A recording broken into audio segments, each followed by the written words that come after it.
E ao que parece, a luta de Simo Hayek contra o Loki finalmente chegou ao fim. De verdade, ou luta demorada! E é claro, se tudo isso ainda não for nenhum truque do Loki, porque é uma luta de estratégias, trapaças e mais uma porrada de coisa. Então, tá difícil, tá realmente difícil. Tomara que seja verdade, tomara que tenha acabado de vez. Tomara que aquele anúncio que tenha aparecido no final do capítulo falando quanto tempo durou a luta e tudo mais. É verdade, vamos lá. Porque só o que me faltava, do nada, sei lá, na verdade não, ele levantou o dedo mindinho, ele teve um flashback, aí ninguém ia aguentar mais assistir. Ler, no caso, né, porque não foi animado ainda. Antes de prosseguir para as coisas do tipo como foi a luta, eu quero deixar claro aqui que esse é meio que uma segunda parte desse vídeo. Porque eu tenho um vídeo anterior que eu vou deixar aqui no card em um desses dois lados, eu nunca sei qual lado que é.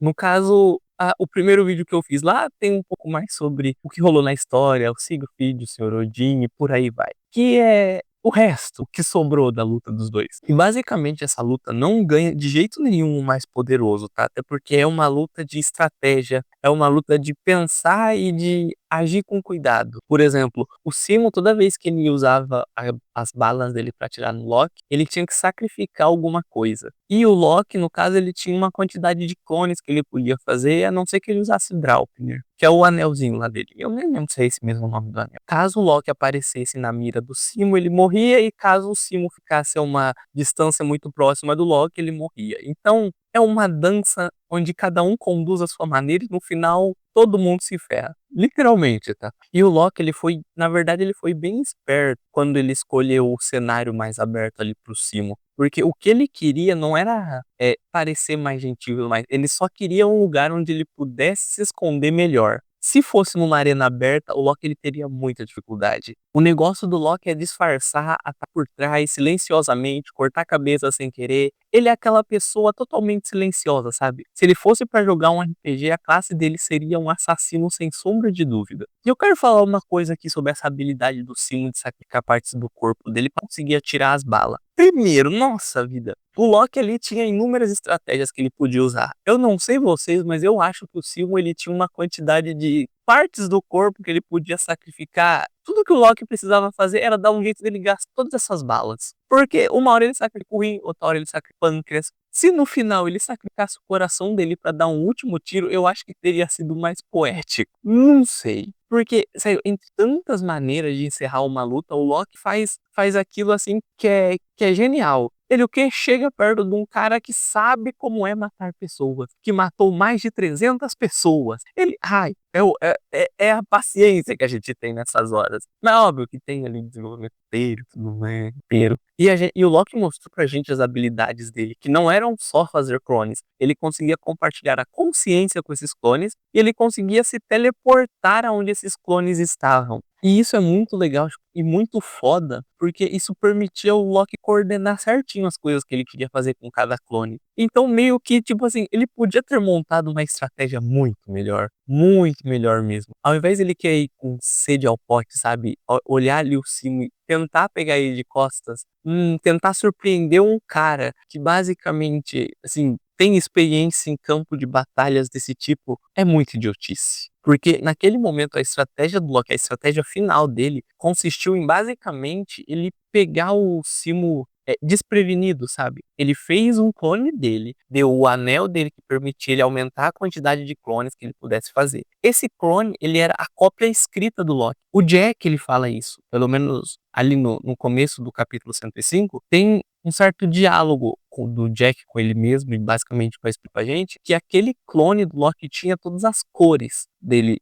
Era literalmente parecido. Quando ele fez esse truque dele, ele se disfarçou e entrou no meio da névoa e ninguém sabia que o Loki verdadeiro estava ali. Ninguém mesmo, nem o Heimdall, que tudo vê, sabia das coisas. Ele tava todo mundo achando que aquele clone do Loki era o Loki escrito. Então toda vez que vai partir alguma coisa, a partir daquele momento que o Loki invocou a nuvem negra, era um clone que a gente estava vendo. Só que essa estratégia dele, o único problema dela é que o Loki, na verdade, ele subestimou demais o Simo. Ele não achava que ele fosse perceber as coisas, ele não achava que ele ia ter uma resposta tão rápida quanto ele teve. Porque se a gente prestar atenção, a resposta do Simo, ela é sempre muito rápida. Ele, em questão de segundos, ele resolve ali alguma coisa e atira, sabe? Quando o clone do Loki se expôs e levou o tiro, isso meio que já deu uma estragada na estratégia do Loki, porque agora ele estava sem o anel. Então ele não podia mais pensar no que ele ia fazer. Aí ele monta de novo essa estratégia correndo. Literalmente, assim,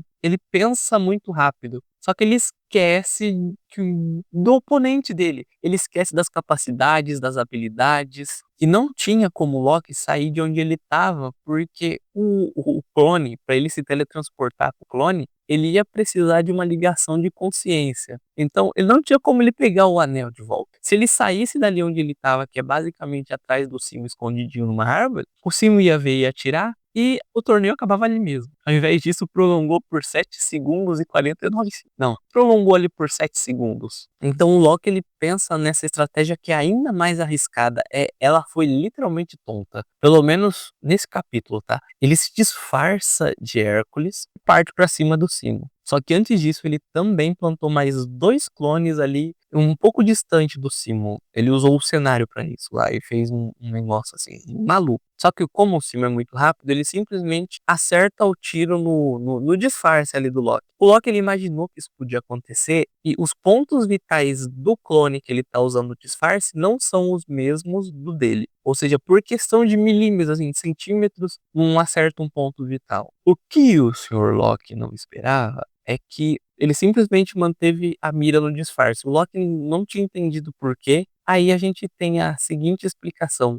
O Simo, ele já tirou muitas vidas e ele sabe exatamente qual é o peso de atirar em alguém. Então, toda vez que ele atirava num clone, ele não sentia nada, porque, bom, era um clone. Mas quando ele atirou no Loki, ele sabia que era o Loki. Basicamente, foi isso que eu entendi da explicação, né? Só que mesmo assim, o Loki ficando, tipo, abalado com isso, ele ainda tem um último truque na manga. Afinal, ele é um trapaceiro. E tem uma ave passando, que é também ali uma coisa do Loki, e ele usa a habilidade dele de teleportação, vamos colocar assim. Ele consegue trocar de lugar com a ave. É nessa hora que ele salta em direção ao Simo e o Simo vira também. Aí o Simo dispara a bala e o Loki usa a espada. A espadinha do Loki corta aqui o canto do Simo, enquanto o tiro perfura a cabeça do Loki. Só que nos segundos antes da bala acertar o crânio do Loki, a gente tem uma última declaração do palhaço sofrido. Daí temos também um flashback, né? Nem flashback, assim, é umas cenas montadinhas pra ficar bonito. Basicamente, o Loki, ele já era um deus muito diferente porque ele tinha sangue gigante. Ele não era totalmente deus, ele tinha também ali dentro dele uma aura muito sinistra. Mas quando uma certa Brunilda, numa brincadeira, acerta uma melancia no Loki, o momento em que ela sorriu depois do que ele fez foi o momento em que ele se apaixonou totalmente por ela. E é exatamente para ver aquele sorriso da Brunilda todas as vezes que ele se torna o trapaceiro que ele é. Só que assim como você, o Loki também é sofrido, que ele não dá sorte. A hora que ele chega pra ver a Brunilda, ela está com outro cara e ela está sorrindo pra esse cara de um jeito que ela nunca sorriu antes. E assim o Loki, ele tem um belo de um ciúmes, ele fica louco. E o Loki, como uma bela pessoa ciumenta, o que ele resolve fazer? Eu vou me livrar da concorrência. A coisa mais sensata seria procurar um psicólogo, superar isso e deixar a garota viver a vida dele. É só um adendo que eu tô fazendo aqui. Mas não, ele resolve se livrar do ciclo. Então ele usa a sua habilidade de transformação,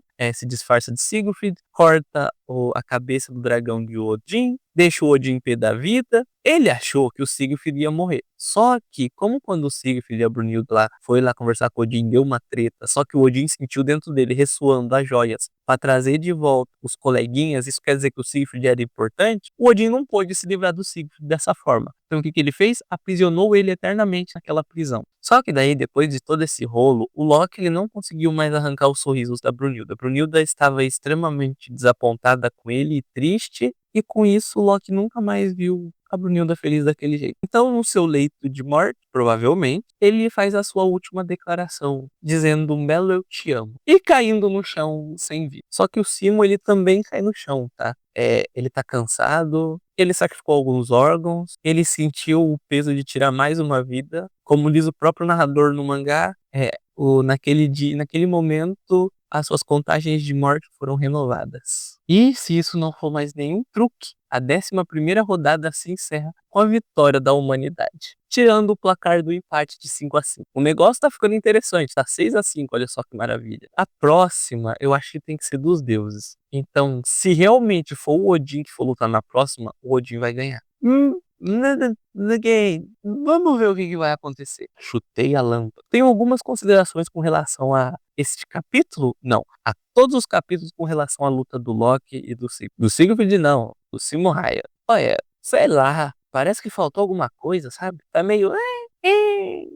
Teve lutas muito melhores. Teve lutas assim bem mais interessantes. Se foi roteiro ou não é difícil dizer, porque não dá pra saber o que passa na cabeça do autor que escreveu. É provável que o Simo teria ganhado? Talvez não, mas ganhou? Paciência. Eu acho que haveriam jeitos mais divertidos de desenvolver essa luta, de desenvolver as relações do personagem, sabe? De desenvolver melhor a relação dele com a Valkyria dele, igual aconteceu com alguns outros, foi muito legal. E o Loki também poderia ter desenvolvido um pouquinho melhor algumas coisas, mas tirando isso, a luta até que foi legalzinha. Vale lembrar que o mangá ele tem publicação mensal. Se não me engano, lá pro dia 25, 26 ou 24 deve sair mais alguma coisa. Até o momento é isso. Torcer pra ele continuar morto e ir pra próxima rodada logo. Não tem muito o que dizer aqui, não. Ah, aliás, tem vários vídeos de Recorde of Ragnarok aqui no canal, tá? Fique à vontade pra entrar numa playlist ou pra ver mais algum. No mais é isso. Agradeço a todos. Obrigado e até a próxima.